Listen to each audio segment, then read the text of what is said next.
I'm about 6 hours into Ni no Kuni II, and while I'm not quite at the point where I want to sit down and keep playing non-stop, I think I'm getting there kind of quickly.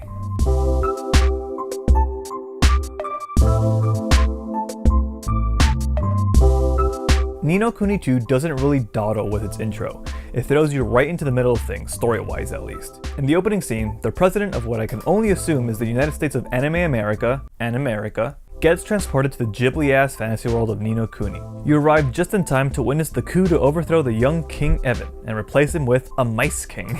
You help him escape and start your quest to build a new kingdom together, one where everyone can live happily ever after. And that's just the first hour. This game is incredibly dense. The few hours I've played of it are just so full of information. There are a ton of pop-up text prompts to introduce you to the new systems. These include the new battle system, how equipment works, party members, and magical Pikmin-like creatures. There are even this whole set of RTS-style missions you'll come across in the overworld. It sounds like a lot to take in at first, but the new elements are fed to you at a steady enough pace as to never really feel overwhelming. The closest I came to that feeling was when I unlocked the tactic trigger. But even then, because of how early in the game it's introduced, I simply didn't have enough points to feed into the different tools to take full advantage of them. The game allowed me to take my time and learn it at my own pace, almost by design. I should probably take some time to explain how all these new systems work, at least to give you a very surface level understanding, so buckle up. Let's start with the battle system, because that's one of the bigger changes. The previous game used more of an active time battle system.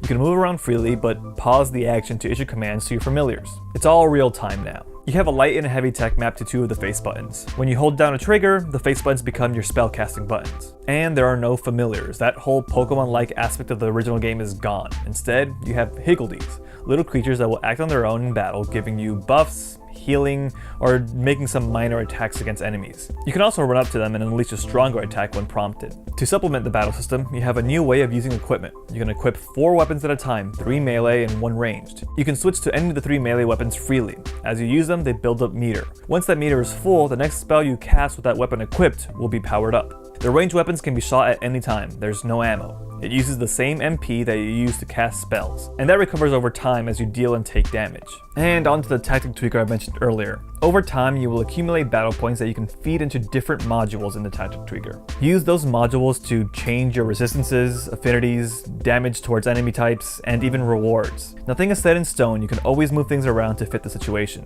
All this should help mitigate the need to level grind. You can just move the sliders to gain an advantage on a particular tough enemy. All this is especially of interest to me. I love interacting with RPG battle systems. I will fight everything I can. I don't really avoid creatures, and I only run away if I absolutely need to. These changes make me feel that I won't get tired of Ni no Kuni II's battle system very easily. There's enough stuff there to keep me from getting bored. Then we have skirmishes, the aforementioned RTS-like battles. This is probably my least favorite part of the game so far. You control groups of soldiers that you rotate around yourself and kind of just slam into piles of enemies. There's a weapon triangle a la Fire Emblem, so you want to make sure you're slamming the right type of soldier into the enemy, but I can't see myself doing too much of this, to be honest, and I hope the game doesn't really make me. But wait, there's more. I still haven't even touched upon side quests or the base building stuff, and that's because I haven't reached that point in the game yet. There is a lot, like I mentioned before, but I probably did you a disservice trying to fit it all in this one video.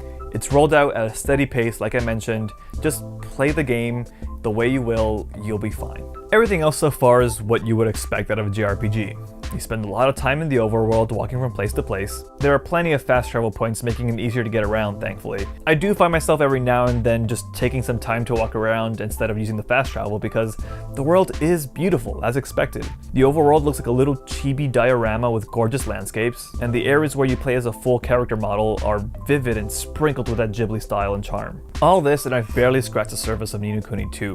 There are tons of characters I've yet to meet, a lot of the plot hasn't really revealed itself. This is just the tip of the iceberg. It's a very large game, and I just haven't felt it in me to sit down and play it for very long stretches. But while it hasn't sunken its teeth deep into me yet, hearing what other people have to say about it makes me really excited for what's ahead. I'm gonna keep playing it, and I'm pretty sure I'm gonna enjoy the journey.